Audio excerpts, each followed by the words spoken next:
and recovery focused journey in your mental health. We encourage people to be active participants in their communities. And we do this through advocacy, which purely anyone who's done any advocacy, I'm sure you all have, is helping people express their words. Each one of us at times in our lives might lose the ability to articulate, whether that's due to stress or just feeling overwhelmed. And isn't it always nice to have someone alongside you? And I think that's one of the aims of the Rotary Club. I was reading about your history, about how it grew up from the United States, about professionals providing groups for themselves, then realizing that actually Rotarians started to pool their resources and talents to help the community. And I think that's what I'm picking up from all the Rotary clubs and from what Susan said about the other organizations that you can link with across the world. So we do advocacy, we do talking therapies, which is providing a safe space for people to talk and be heard. You don't have to live alone to feel unheard. Did you know so many people living in very busy households are not heard? And that's really important. And as Colsum and myself are aware that National Mind have reported that there's been an increase in calls to our charity during this lockdown period because of abuse going on at home. And that's not just physical abuse, mental abuse, living with narcissistic behavior, toxic environments, and children who had the safety of schools. Isn't that amazing to have to say schools were safe? So there's a lot for everyone to be thinking about in terms of what could be happening in people's homes that we just, we don't know.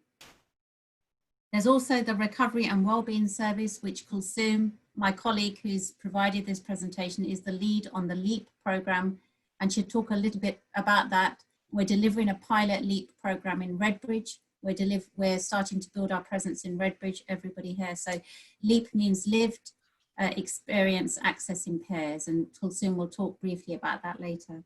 And finally, we do employment support. But actually at the heart of everything is that initial call when someone picks up the phone, reaches out and said, help. And I think, I was really moved by your four ways in your code of ethics, really powerful. I've just read it for the first time today. I thought, is it the truth? Is it fair?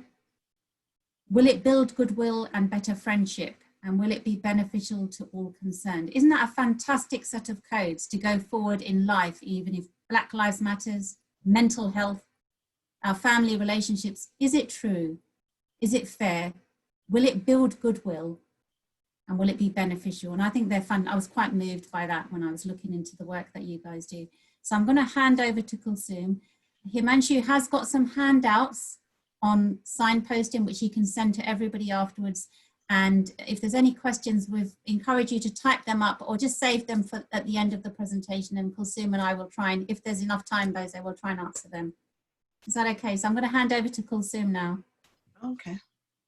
Thank you, Tallat. I've been muted. Hold on, sorry, have I? No, I can hear you. Yeah. I can hear me. Okay. So thank you, Tallat, for sharing that with us. And of course, we're here to try to kind of talk to everyone about what mental health is, what it means to us as an individual, how we can overcome some of the challenges we face in terms of mental health. And I want to highlight that today's session is just a basic awareness. And of course, there are going to be things that we may not be able to touch on and you want us to be able to share with you. However, if you do have questions, please do share it with us at the end, as Tallat said, and we'll try our best to answer. However, if we're unable to answer some of those questions, we're more than happy to have those emailed over to us by Himanshu, and we can maybe reply back to you to be able to answer all of those questions. Now, firstly, moving on to what is mental health. Now, everyone has an idea and a concept about what mental health is. And we've basically said that your mental health doesn't always stay the same. It can change as your circumstances change and as you move through different stages of your life. And now there is a stigma attached to mental health problems. And this means that a lot of people will feel uncomfortable about them and talk about them and won't talk about them as much with their family and their friends. And a lot of people feel like comfortable more talking about their feelings to perhaps a stranger or perhaps a counsellor or a therapist. But it is healthy to know and say how you are feeling. Now, mental health problems affect the way that you think, feel and behave. And there are problems that can be diagnosed, for example, by a doctor, by a psychiatrist, or a therapist that you might be seeing to get support and help from. Now, during this period of having to stay at home, a lot of people have really felt the impact of what it's done to them mentally. And I guess, in a way, some people have managed quite well and others have not managed so well. And, we're here to kind of point out, how do you recognize some of those signs and symptoms? What is it how do you recognize what mental illness is compared to having mental well-being? Now, of course, we've kind of mentioned that mental health problems can range from like just having worries and then to someone experience severe depression. And there's a lot of people who might experience problems where they feel that it's not being resolved. Now, how do we overcome that? It's really important for someone to get help early on. For example, if you don't recognize yourself having a mental illness, somebody else may recognize these signs and symptoms and point it out. They might not point it out to you individually, however, be like, actually, there's some support here that we can direct you towards. Maybe there's help you can get at Mind, for example. So how do you talk about this with others? Now, the definition of mental health for someone, I will read this out to you, it's on your screens, but mental health is not just the absence of mental disorder. It is defined as a state of well-being in which every individual realizes his or her own potential and can cope with the normal stresses of life, can work productively and fruitfully, and is able to make a contribution to his or her life. Now, of course, that's a pretty tall order for someone. However, who defines what the normal stresses are anyway? For us, we can understand something that stresses us might not stress somebody else, and it would be maybe more likely to say that I would cope better in situations, for example, when I'm working well with a colleague or having friends and family around, and that works for me. That works to be able to de-stress myself. However, for others, it might be that actually having friends and family around really stresses me out. So it's really different levels of how you're able to cope with mental stress. So here's just a quote from one of our clients who said that only at its very worst has my mental health adversely affected me. In general, I feel better when I'm actually busy, being distracted and feeling valued for what I do. Now, we always encourage people to connect with others, whether this is through family, friends, or organizations or professionals. And there are people that feel keeping busy is what keeps them mentally well. However, for others, working really hard, working different times of the day and, working through the night, that can cause a lot of stress for someone. And I guess during the lockdown period, a lot of people have felt they've not been able to find that balance. And that's what they've found difficult. Sometimes I know certainly for those that have children, they're trying to manage during the day, working and looking after their children at the same time, and they're finding that really difficult. So how do you overcome that? So those are the questions that needed to be asked, maybe filtered through managers. So it's really important for colleagues and people that you work with to be able to ask those questions. Are you managing okay? What are you doing to keep yourself mentally well? Now, as you know, I sent, I don't know if I'm actually send these over, but they will be sent to you. There'll be quite a few documents, and one of them will be, the first document will be, how can I help someone else seek help? Now, many people experiencing a mental health problem will speak to friends and family before they speak to a health professional. And that's really important to understand, because we've got to see that actually, someone might come to you for support and help. And how do you direct them? Which service do you send them to? Now, you ask yourself, what emotional support can I offer? And how can I, what service can I offer? And these are some of the questions that I will try to answer. So there'll be 4 documents sent to you. So the first one will be, how can I help someone else seek help? There will be another document, which is useful contacts, which I will briefly explain later on in the presentation. We'll also talk about how can I deal with stress at work? And then the final one that we send is stress and anxiety in the workplace, and recognizing those signs and symptoms. So in many ways, mental health is just like physical health. And of course, everybody has it, and we all need to take care of it and be aware that there's things that we need to do to keep ourselves mentally well, as we do to our physical health. And good mental health means being generally able to think, feel, and react in the ways that you need to and want to live in your life. And however, if you do go through a period of poor mental health, you might find the ways you're frequently thinking, feeling, or reacting becoming difficult or even impossible to cope with. You know, this can feel just as bad as a physical illness, or even worse sometimes. So it's really important to be able to distinguish, when am I becoming unwell? Because sometimes we just carry on, but actually there's a time where you have to recognize that I'm not feeling well at all. Now, mental health problems affect around 1 in 4 people in any given year. You know, that's a really high number. That's just, you know, a quarter of the people thinking about actually within this presentation today can have a mental illness with, you know, at some point in their life, whether it is, for example, dealing with a bereavement and becoming really unwell mentally because of it. That could even be the reason or the trigger for it. Now, I wanted to touch on some of the mental health conditions only because I understand that some of you might be aware of some of the mental health conditions that are out there, but these are some more of the commonly diagnosed ones.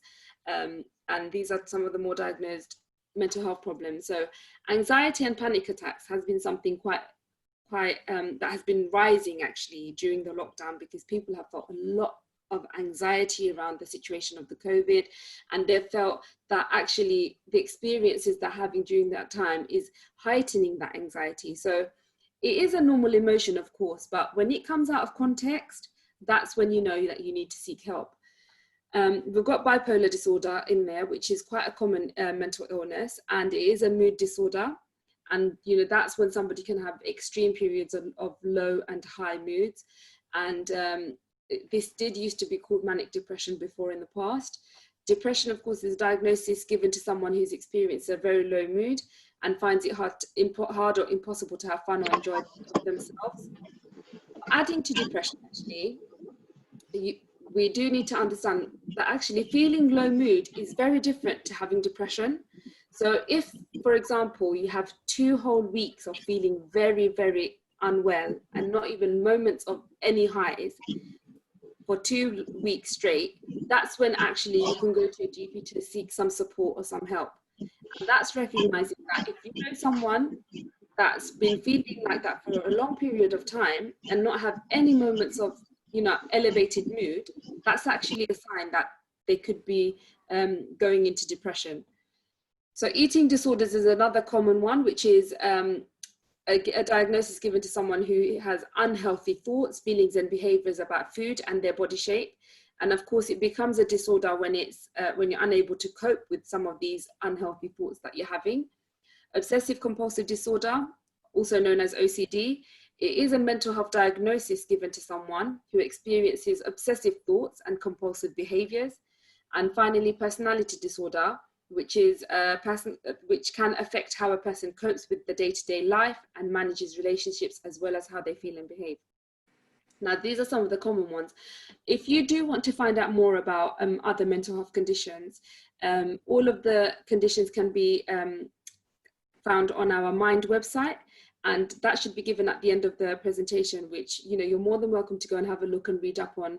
And if there's any conditions that, you know, you've heard of, maybe a friend or family member is suffering from and you want to learn more, all of that information is given online. Now, signs and symptoms of ill mental health. I know we talked a lot about mental well-being, because obviously we understand, you know, what is mental health and mental well-being and keeping yourself well. However, when it comes to recognizing some of the signs and symptoms of ill mental health, they're basically the symptoms of mental disorders which are varying depending on the type and severity of the condition. Now, sometimes you can, you know, see, I've stated some of those there, but there's also more like dramatic changes in eating or sleeping habits, you know, strong feelings of anger, many unexplained physical problems. So we've got here confused thinking, long-lasting sadness, extremely high and low moods, excessive fear, worry, anxiety. You can also think of denial of obvious, you know, problems, and even the thoughts of suicide. These are some of the signs and symptoms of someone who is, you know, mentally ill, rather than just going through a period of feeling down. So of course, there's ways to support someone who might have ideas of suicide or have strong feelings of anger. There is support out there for those people. we will continue actually, because there's other conditions that we've kind of mentioned on here for signs and symptoms. However, I do want to touch on some of the information I'll be providing you all with. Now, I can't do anything for a person with a mental health problem. That is a myth. We have to believe that we can support other people that are suffering from a mental illness. And why? Because the fact is, friends and loved ones can make a big difference. Only 44% of adults with diagnosable mental health problems and less than 20% of children and adolescents receive needed treatment. And, you know, friends and family can be important influences for someone. They're the people that can recognize these signs and symptoms. They're the people that can support you to access the right support. And reaching out and letting them know that you're available to help is one of the biggest things that you can do to support someone with a mental illness. Now, you know, the handout that I will be sending out to you, which has information on how you can support someone else to seek help. There is also information on how you can offer emotional support to them, you know, such as listening, offering the reassurance, staying calm, being patient with them. Trying not to make assumptions is, you know, one important factor, because your perspective might actually be useful to your friend or family member, but try not to assume that you already know what they're going through, because that is something that really people are reluctant to try and share their story with, because they think when someone says, oh, I really know what you're going through, but actually that's not something they want to hear at that moment in time. Because even though we're going through this period of lockdown and a lot of people are feeling really down, and, you know, for me to, or someone else to hear, oh, I know exactly what you're going through, but actually everyone's individual experiences are different to their own. And it's something that can't really always be recognized by someone else, but just to have a lending ear to be able to listen to the person is very important, because it shows that, you know, you are going to be there to support them through this period of feeling down. So as I mentioned, there's also keeping social contact, which a sign is when someone becomes withdrawn and you try to reach out to them and you try to offer that bit of social support. It actually shows you care, and they feel like actually there is someone in my corner willing to be able to support me. Right, so another handout that I will be sending over is, if you're in crisis and you need urgent help, then you can actually visit our webpage on getting help in a crisis. And that's also can be provided to the person that you want to support. If you feel like they need emergency support services, the useful contacts sheet will have information about different organisations that can help you. For example, Anxiety UK, the British Association of Counselling and Psychotherapy. What do they offer to, you know, to my friend who needs the help? Disability Rights UK, Hearing Voices Network. We've got Mind Out, which is you know, a mental health based charity offering information and support to anyone who identifies as needing that support. We've also got NHS Choices, No Panic. So there's lots of different organisations offering different support, and that's you know, something that I will be sending around to you all. And if you don't feel like you can keep yourself safe right now, you have to seek immediate help. So if someone says to you, you know, I have thoughts of suicide and I want to and I know exactly what I'm going to do, that's when you know you have to call 999. Okay, it's not a matter of understanding what the situation is. You just call straight away, because that is someone that needs urgent help. If you need urgent support but don't want to go to A&E, you can contact other various support services, and that can be found on 111 service, and they can connect you to the right mental health service at that time. Now, if you want to help someone else, and then you can visit our webpage on how to help someone else seek help, including how to help someone in an emergency. So those are all online, but I'll also be sending out a document to you all so you can have a look at that for your own reference. Now, what can we do and how do we support people?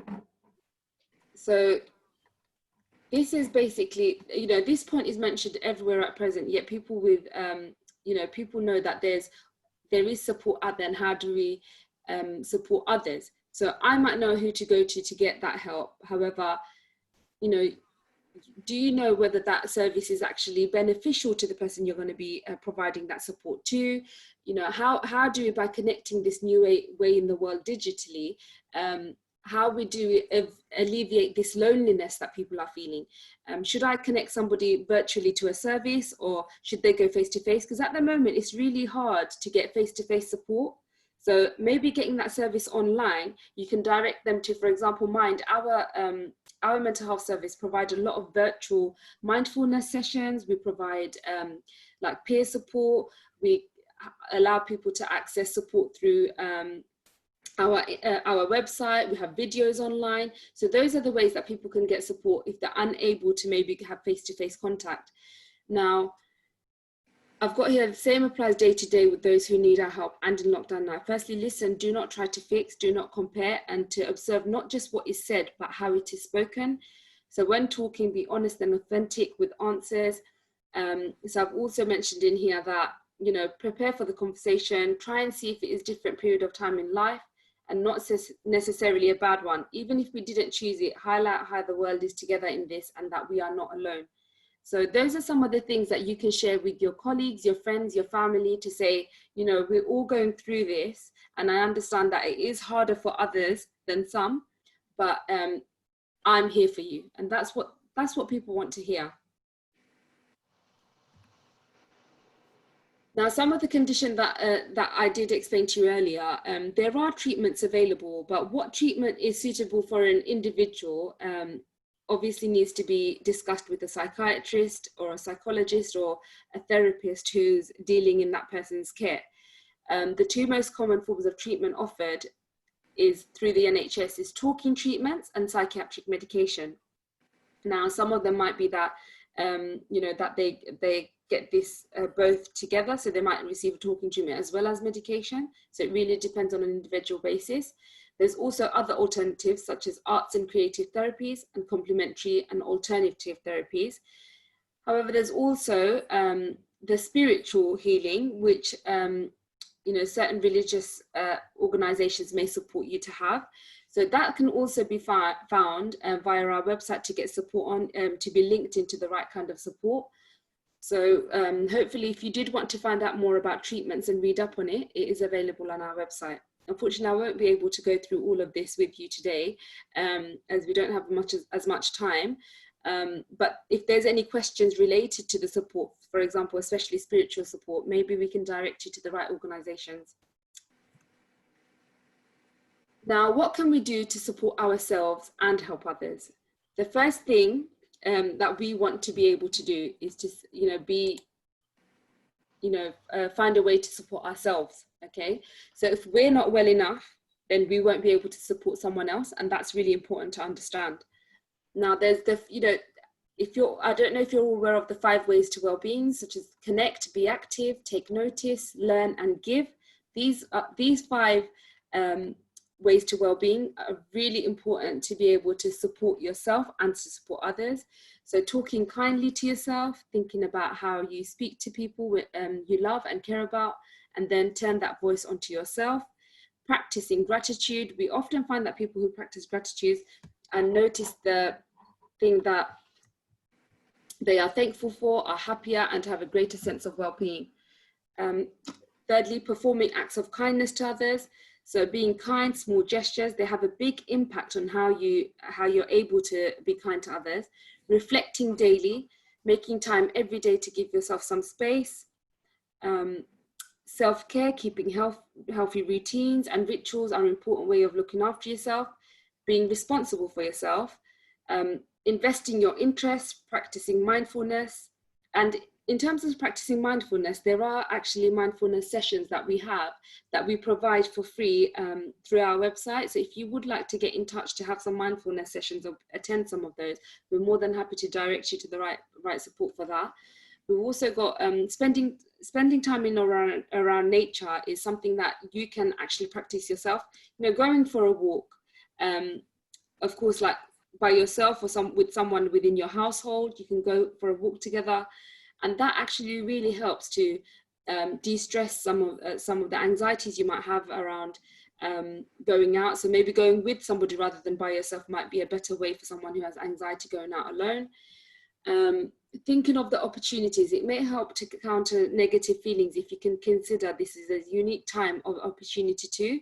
So for example, the fact that, everyone's coming online to do more, to support each other, even coming to this meeting, it's a way of people coming together and finding opportunities to be able to, serve the community. That's a great way that even through our program, which is the LEAP program, and we have peer leaders who have really given their time and their energy and support to Mind, and they've started delivering Zoom sessions. People that were unable, that, in terms of technology, were not able to even deliver a session, they're able to deliver it in front of up to 10 people, which has been amazing to see. So the support and services, the mental health system can be complicated and it can be hard to know where to go for support. However, like I said, I will be sending out to you some of the useful contacts which you can access. However, we do have helplines, the info line, which the number's there. It will be in the presentation which was sent out to you, so you can refer back to this when you get a chance. However, some of the useful contacts which I have mentioned before, such as the Time to Change organisation, which is a national campaign to end stigma and discrimination against people with mental health. There's also Young Minds for young people, if you know of any young people that would like to be directed towards some support. And finally, this is our email address and our number on there. But I do want to bring Tallat in as well to try to see if there's anything else you can add to some of the support and services, Tallat. Oh, thanks, Colsum. I mean, there's nothing to add. It was really thorough, and thank you, Colsum, because it is difficult to condense such a big topic down. But if I can just recap, thank you, Colsum. That for me, hearing that the second time I've heard Colsum go through that, really, none of you need to fix anything. Does that make sense? So when Himanshu and I spoke about this a number of weeks ago when we talked about Barking and Dagenham, it's just giving you that awareness. Please, everyone, feel free to say those words that whether it's our culture, whether it's uncomfortable, are you depressed? Are you feeling suicidal? Now, how hard is it to say that? But did you know that statistically, if you say it, you've brought the elephant in the room, you're asking that person, do you want to talk? And that many cultures, it's taboo, it's happening, everyone. We have to face it. We have to let people know that they're not alone. So I think when I think about Rotary and I think about opening doors, can we think of it as language can also open doors as well as close doors? So I heard Colsum say very clearly, don't start to share your story. So I know, in my own culture, and some of the elders, I know exactly what you're going through. I did it, 20 years ago, that was me. What it does is it stops me talking, and then I start to listen to their story, whatever the situation is. But imagine if I'm not feeling too well, I'm not feeling that resilient that day, it just takes my breath and my voice away. And Colsum's right, we're in a really difficult period at the moment. Bose, you said zoomed out, I'm zoomed out. I think I used that word with Colsum earlier this morning. There's just too much going on, So let's just be aware that actually we can start to do a bit of self-care. Colsum and I, we've been advised by our team, senior team, to take leave, haven't we, Colsum? We've been sent an email saying, everyone, you need to take leave. You need to take it before September. Now, okay, where do you go? But the fact is that's self-care, isn't it? It's that step away from work, because the more have you heard of the term care for carers? It's about supporting yourself as well. As Colsum said, you need to be able to be fit and well enough to support other people and connect with others, which is something Rotary Club do. The key to mental health and well-being, as Colsum said in the 5 ways of well-being, is to connect.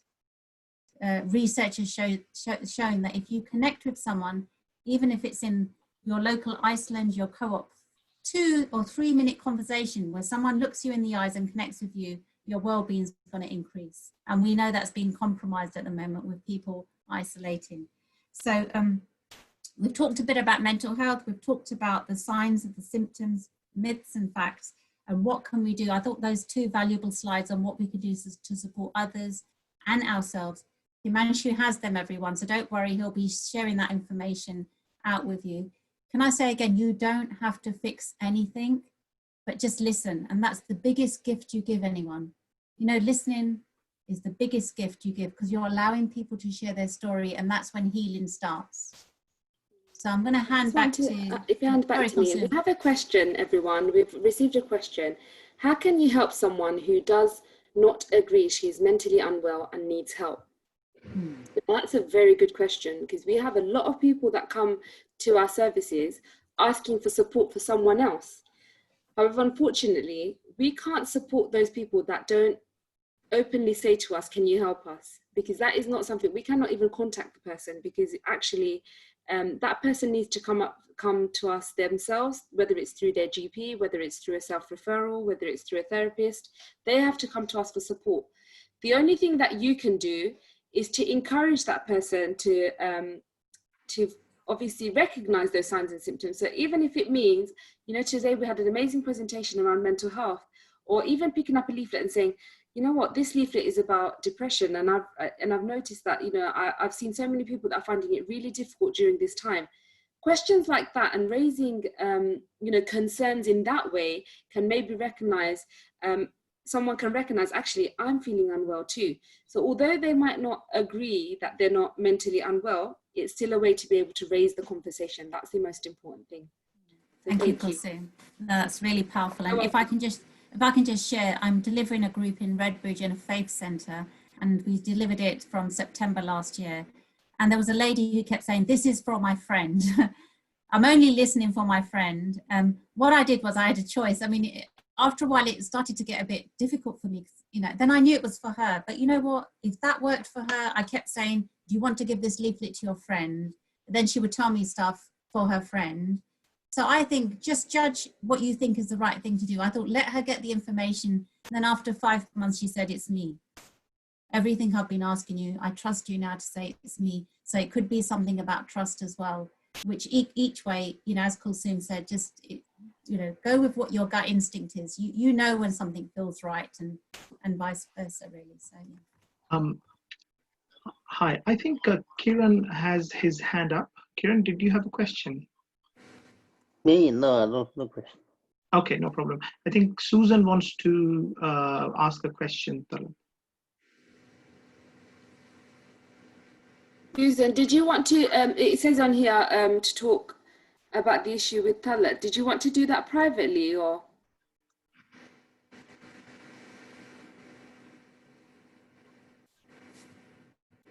I can't hear. I think Susan might just be talking on chat. Susan might be on mute. Is she on mute? Is that better? Tallat, I think Yes. Oh, yeah. Okay. I've always been a very strong, independent woman, and issues have really never bothered me. I've always tried my best to talk things through with people. But on the 15th of March, I got a letter to say that I should isolate for 12 weeks. Now, I have been working from home, but in the last 3 weeks, I would say I had started to crumble a bit. And I had my one-to-one with my manager, and I brought this up, and she said, well, we've always thought of you as a strong, independent woman, so we never really bothered to check you on you working from home and to see how you were. And I said, but I might be a strong, independent woman, but I still feel that I need to talk to people about the impact it's been having from working from home. And it has been, I would say, the last 3 weeks have been a bit difficult, yes. Sure. Susan, thank you so much for sharing that. And part of me, well, that's really flattering for someone to think you're a very strong woman, but actually I took that as not really helpful, because it's almost saying, well, you should be managing this because of this label that we've assigned you. We are all unique, which means that Susan, sometimes I lose my words. I'm not normally lost for words. And I'll tell you when I lose them and I really don't make sense is when I'm overwhelmed, or when my children or my loved ones are ill and I'll need someone next to me. And I'm going to be okay with that because I'm a bit of a wreck. And that's what makes us the total human that we are. And therefore, to have that, I mean, again, I don't know the work environment you work in, but there's a section of each organization called Human Resources. Susan, as you know, Human Resources, HR's role and remit is pastoral as well as salary and remuneration. And therefore, the employee care that they must provide you, especially during lockdown, is incumbent upon them. So part of me is thinking, Susan, I used to work in HR, so I'm thinking immediately I'd like you to go to your contract and look at the terms and conditions. But you'll see in there, because I don't know if it talks about your well-being, it talks about regular feedback, and it talks about to make sure you're okay to do your job, whatever your job could be. So I would actually, if this happened recently, Susan, and you're still carrying it a little bit, can I just suggest from my personal point, worth raising it, because actually it was not helpful. It takes a lot for someone to say that, because actually this is, I mean, we've entered month 4, Colsum and I were both saying it's difficult. We haven't seen each other. Our office is literally locked down. So it was open for 1 week and then Tower Hamlets had spike. And a lot of people in our office were missing each other, the banter we had. And I don't know, Susan, if you're living alone, but it has its equally lots of challenges, because there are a number of our colleagues who are isolated. And yes, of course, you know, Susan, Zoom is difficult. We're not having that human body language interaction, are we? Isn't it difficult to I mean, really... I'm not alone. My office is in my bedroom. And it was just the fact is that I think it's because I'd not seen people, and I've got a lot of work to do at home. But I just felt that it would have been nice if somebody could have just rung me from work and said to me, how are you feeling? Are you okay? But I didn't. But I had to bring it up in a one-to-one today. Yeah, I'm really glad, Susan, I'm just going to say well done, because it's huge to say that, because I actually think, why should I even say that? But, you know, reaching out, making that connection. Can I say, follow it up, Susan, with an email if you feel it's appropriate, because people, I don't know how large the organisation is, but it's important we make it clear our needs and just say, could you do that check-in for me? Because I'm providing support for X, Y, and Z. I need that back for me. And actually, if I could just say again, we are, you know, we are fluctuating in what we do. So it's really important. So at the moment, we're trying to navigate global events, Black Lives Matters, a second spike maybe, trouble, unrest here and across, you know, so there's a lot going on, Susan, and I think it can get overwhelming. So can I just say... there are a couple of questions. Can I just quickly add, Himanshu, I know we need to stop as well because we've got another presentation for someone. But Susan, would you, if there is also another opportunity to ask your employer to maybe ask mine to come in and give a presentation to the managers and to staff, because it is something that we try to allow managers to recognize how they can do supervision with their staff. What's the importance of asking those questions when they ask in supervision, how are you feeling? You know, why wasn't this maybe done by your manager to ask every week how you're managing, how you're coping? Because during this period, a lot of people did struggle working from home. And maybe if you can go back to even your organization to allow mine to come in, that would be a good opportunity for them to learn from some of this, that what has happened. Okay, thank you. Thank you. Thank you. There are 2 more questions. One, can Ayanda asks on chat, can one be in and out of depression? So as I mentioned earlier in the presentation, depression, yes, someone can be in and out of depression, because if they're not managing well with it, they can have periods of being very high and periods of being quite low. However, when do they seek help from a GP or from a professional? It's when they have a period of 2 whole weeks without feeling a moment of high in those 2 weeks. That's when you go to the GP for support. And that's when they may do the necessary assessments to diagnose you with depression. Of course, you cannot diagnose yourself with depression. You have to have that done by a GP who will send you to a psychiatrist to have you diagnosed. Okay? Thank you. Gwyneth has her hand raised.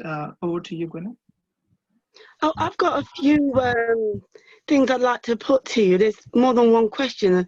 I don't know if that's too many already. Can I speak? Yeah. Gwyneth, I think if you can just maybe ask us one question, and if you have a series of questions you'd like answers, you can send them to Himanshu, you can send them over to us, and we can try our best to try and answer those. Is that okay? You can ask us one question now, just because I'm mindful of time. You know, you mentioned the handouts. You're going to send that through to the emails that you've got. How are you going to get the handout? Yeah, Himanshu will be sending all of the information, including the presentation, to you. Through the at the email. Yes, via email. Okay, and the second one is that you say connect with others. I have been trying for several years to connect with others, and I can't make that connection.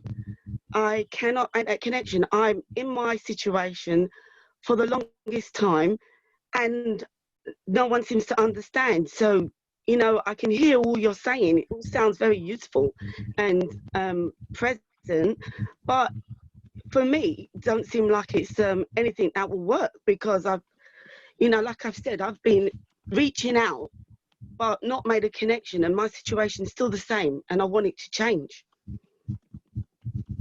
And can I just ask, Gwyneth, what, you know, in terms of you wanting to connect to others, is it a certain way in terms of wanting support, or is it just a way of having a group to attend, or what kind of support is it? I personally think when you get a chance to discuss your situation, it's not like an urgent one, but when you get a chance to start speaking, in my experience, the people I talk to do not understand emotions. They don't understand the situation, and they have no direction once they get information. They just don't seem to show that they understand emotions. When you're dealing with mental health, it needs you have a chance to talk about it, and you're not looking necessarily for answers for them to tell you what to do and stuff.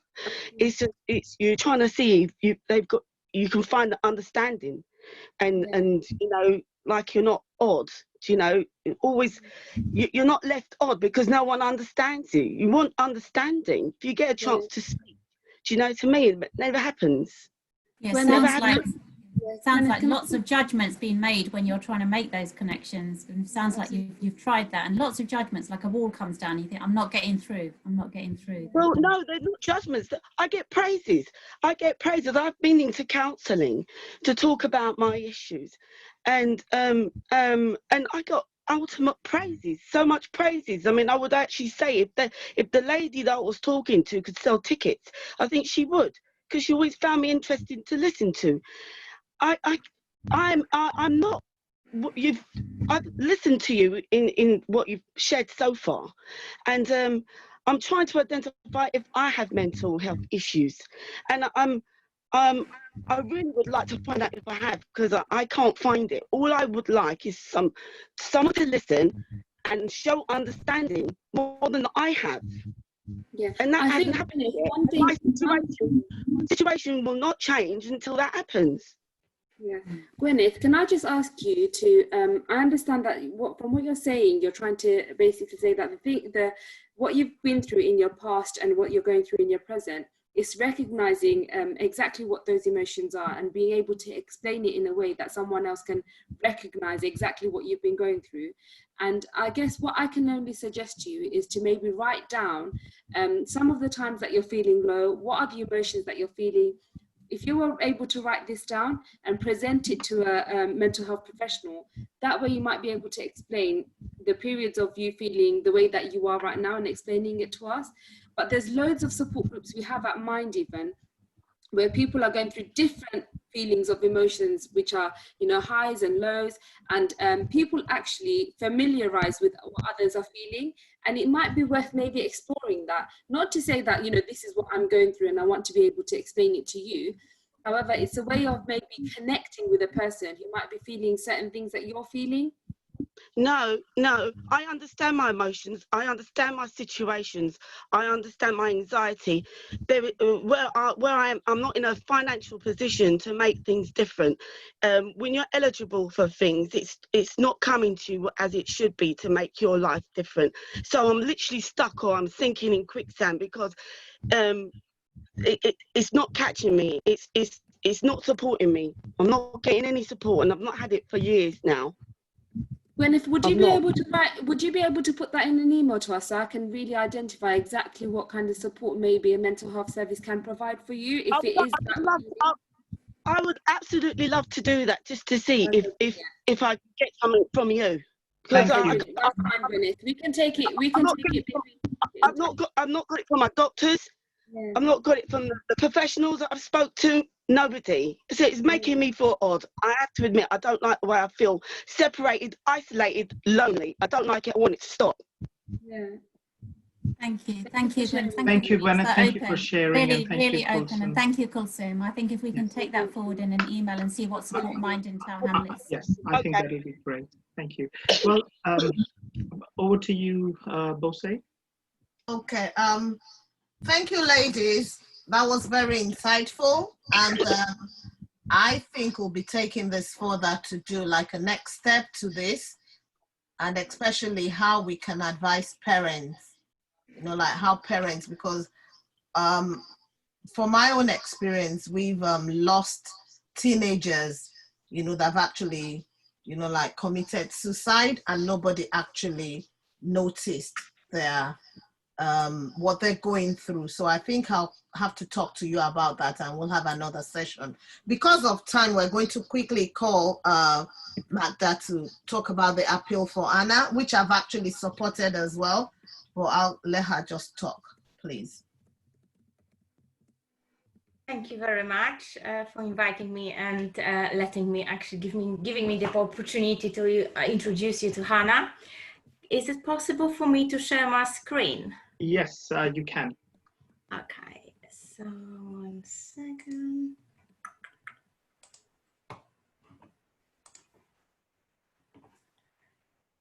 Is everyone seeing the screen, the presentation? Yes, we can. So the presentation is about Hannah. Hannah who fights SMA type 1. So very quickly, who is Hannah? Hannah is 15 months old baby who was born in London, and she lives in Stratford with her parents. She was born in April 2019, and officially she was diagnosed with spinal muscular atrophy by the age of 6 months. I'm sorry, I always get very emotional. So just quick recall, because not everyone actually understands and what SMA stands for and what spinal muscular atrophy is. So spinal muscular atrophy is basically affecting the muscle, and babies with spinal muscular atrophy, they lose the movement of their legs, head, hands, and later on it affects their respiratory system and the heart. So basically it gets to that the person with the spinal muscular atrophy is actually paralyzed. Hannah was lucky enough because she was just born last year, and normally children with SMA type 1 wouldn't be alive till 18 months, maybe 2 years, it depends if she was born 5 years ago. SMA is basically a very rare genetic defect in the gene responsible basically for SMN coding. 1 in 40 people has that mutation gene, and if both parents are carriers of this defect, it's basically there is a 25% risk that the children will have SMA as well. There is 4 different types of SMA. It's SMA1, which is most severe one that Hannah actually suffers with. And it's diagnosed by the age of 6 months. SMA type 1, which is more intermediate one, which is normally diagnosed between 7 and 18 months. Type 3, which is more like a mild one, and symptoms appear after the 18 months of age. And type 4 is more the adult one, and people can still, for example, in their 20s, 30s, they can still actually get the disease and be diagnosed with it. So basically, right now, what kind of treatment is available for SMA, and what Hannah's getting is Spinraza. So Spinraza and Zolgensma. So Hannah currently is treated with Spinraza. It's a drug which she needs to get every 4 months in her lower back, in the spine, and basically the drug slows down the disease, but it will never stop it. So Hannah is lucky enough that she actually reacts quite well for the drug. However, it's just slowing down the disease. There is a new innovative treatment which is called Zolgensma, which is a one-off injection which actually stops SMA for life. And the drug works very quickly, and it's basically, it doesn't cure the SMA, but it can actually make some symptom that already the baby developed. They can go back, and it's been proven that they can actually improve, but SMA, it won't develop further. Zolgensma was approved in USA up to May 2020. In May 2020, it was approved in EU as well. However, Zolgensma is very expensive. It costs $2.125 million for one pack, basically. We are still waiting for the approval in the UK. The one condition which it's approved in USA, the child needs to be less than 2 years old. However, when it was approved in EU, they actually extended it and they said that it can be used on the child who is like 21 kilos. So basically Hannah's life right now, it's she needs to be, she's got the rehabilitation 3 times a day. She needs to sleep with a respirator, which provides the ventilation and helps with the breathing. She needs to use a suction machine every day, and it's used quite often once every hour, because Hannah is not able to swallow anymore. She also has a cough assister, and she's got a volumeric pump, which helps with the as well with the cough. And she also has the volumeric pump, which helps with the feeding. She can't swallow, so she's got a nasal tube that you can see on the pictures, and she's basically fed with the milk through that tube directly to her stomach. We've been very lucky because recently we found a charity which is called Akanjee Stratford SMA, who actually agreed to help us protecting the money that we're raising. So they keeping it as the restricted funds under the charity, and they are UK registered charity, which is fantastic news for us. And we started fundraising here as well, and there is a gift aid option as well. And the gift aid is basically divided between 50-50 between Hannah's treatment and the charity to help to carry on with their work. Hannah is as well registered on the charity foundation in Poland, which works very similar, protects the money, and basically the money cannot be withdrawn. It can only be paid to the hospitals for the treatment, basically. Right now we have raised 900,000 since January, but we still have quite a lot to raise. There is, so how can you help? Basically for us, it's so important that the more people knows about Hannah, the more we've got the more possibility for us is to actually reach our goal.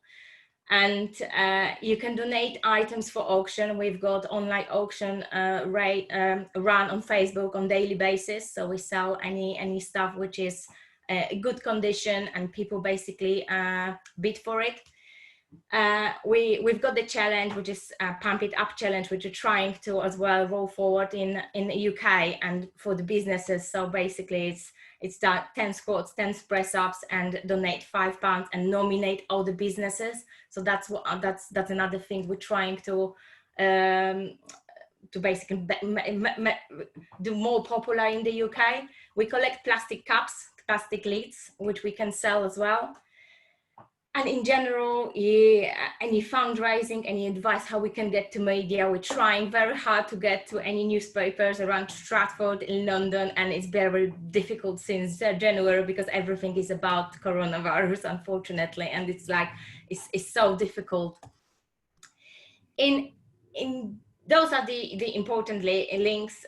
We've got the Just Giving page, as mentioned before. We've got Hannah's website as well, and we've got as well a short video giving you a little bit more background about Hannah and her story, how the disease was discovered and so on. And that's Hannah on her little chair that she just 3 weeks ago, she got delivered because of the coronavirus. Unfortunately, she couldn't get it in January, so we were waiting quite a long time. But she's got it, and she can actually sit, and helps her with the sitting and sitting position, because obviously she's quite floppy in her body. Thank you for your time. I try to make it very quickly because I know we overrun already. But if you've got any ideas, if you've got any questions, I as well send the leaflets to Himanshu so he can actually forward to everyone. And if you've got any ideas, if you can, if you can talk about Hannah with anyone who you can bit, then please do. And because only with power of people we can achieve our goal, and it's doable. We've done it for 4 other children, and they already received the treatment, and the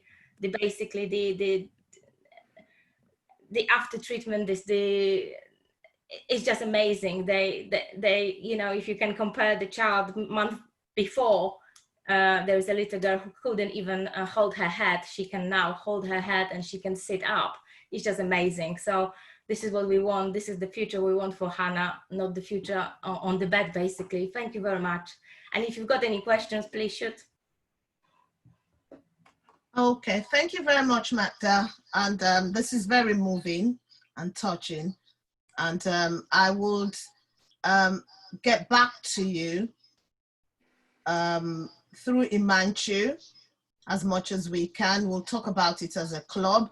And like you said as well, we'll try and spread the news as well. And one thing I know how to do is I'll keep praying as well, because that's what I know how to do. That's what I believe in. So I'll keep praying for Anna, and I'll keep praying for the charity as well, and you as well, that you're doing this great work. We're going to, because of time, I'm very time conscious, and we're meant to finish at 7:30. So we're going to skip AOB, and I'll get Imanchu to talk about our upcoming events. So I'll talk about the next meeting, and then we'll do the final toast. So Imanchu, over to you. Thank you, Madam President, and I will be very quick in the interest of time. The next event, the next big event is our East London Community Heroes Awards. Please promote, please nominate the good work of people. We've already had a lot of support from the local MPs, from the Lord Lieutenant's office, and there are some wonderful case studies on the website and on our social media from last year as well. So please take a look, and as I said, help identify a work of other community groups and individuals who are doing amazing work in our communities in East London. The next Power Talk will be on how to achieve high performance teamwork by Nick Fewings, who runs a consultancy called Engagement Works. This is going to be another very informative session. Please check him out on Google. And finally, we will continue with our project management skills for life for our local community groups in September. So those are the 3 events in diary currently, Madam President. Okay, thank you so much, Imanchu. Thank you. Our next meeting is on the 3rd of August, and it's just going to be a generic meeting about our club, just a general club meeting. I will definitely circulate the agenda as soon as possible. But before we finally leave, and before I finally end this meeting, I want to say a big thank you to AG Ken, who is always supporting us locally. You know, thank you so much, AG Ken. It's always good to have you online with us quite often. Thank you very much. And I hope we can do great things and your vision will come through in Stratford. I hope so. Amen. And also I want to say a big thank you to some of my friends, because they've actually joined me. Some of them joined from Nigeria, which is quite good. Thank you so much for joining. And from my musketeers as well, they know themselves. They're all online supporting this evening. Thank you very much. And I'll say a big thank you to everybody for joining us. Councillor Joy, I hope you're still on. Thank you for joining us as well this evening. So thank you. Yeah, okay. Thank you, Councillor Joy. She's very supportive of our club as well. And also we're taking this opportunity to say that people that have joined, if you're interested in becoming a Rotarian as well, Rotary Club Stratford, very innovative, enthusiastic club, you're more than welcome to join us. So please, you can either send me a message or send able past president Imanchu. He's doing a lot for us in the club. So to end, I will do the final toast, which is Rotary and peace the world over. Thank you, everybody. Thank you. Oh, yeah, I have my own bottle. I don't know. Imanchu, where's your beer?